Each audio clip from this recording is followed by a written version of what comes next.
Typically, a student studying in London can get up to 11k for their maintenance loan if they're living in accommodation, or he or she can get up to 7k if they're living with parents. So in this video, I'm going to give you 5 tips on how I manage my money. So let's begin.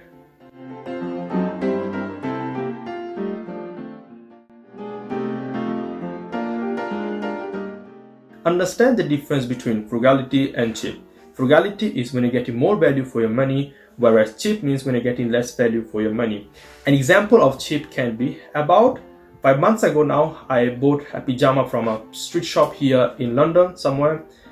And after the third wash, the color started to fade up and therefore not good enough.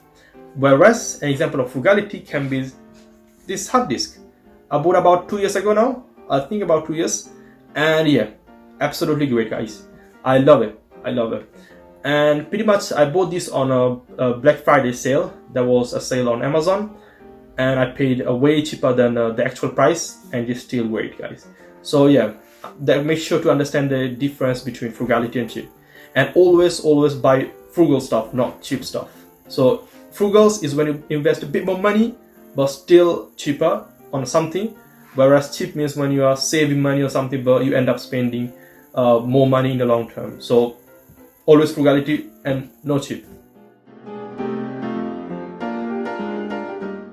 Buy in bulk.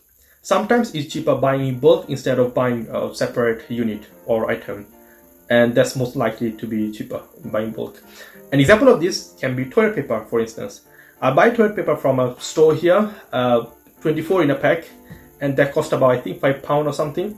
Whereas the toilet paper at Sainsbury or Tesco is way more expensive. So they give you like 12 roll in it or 6 roll in it. I'm not sure 6 or 12, but it's a bit more expensive. So buy in bulk, the largest size, the largest container, whatever you're buying, and they're most likely gonna be cheaper. So buy in bulk. The third tip is buy secondhand whenever you can.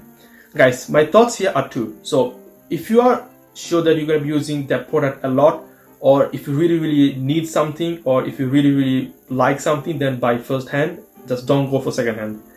Secondly, if you know that the product would not add that much value to your life, or you're not going to be using that much, then buy second hand. For instance, I bought this laptop on first hand from Apple Store, this table from IKEA, first hand. However, the table behind, or the shelving unit behind, as you can see the white thingy, shelving unit behind, is second hand. And in fact, I paid way less money for that because I don't really care about it. Just that sitting there and then just storing some stuff for myself. So it's not going to add much value to my life. Therefore, I bought second hand. But this desk I'm going to be using every single day.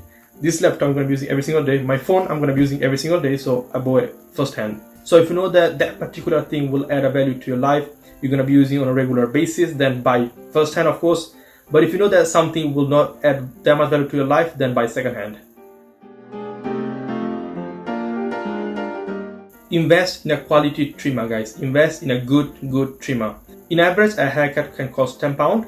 So you're gonna have that twice a month. So that's £20 a month. Times by 12, that's £240 a year.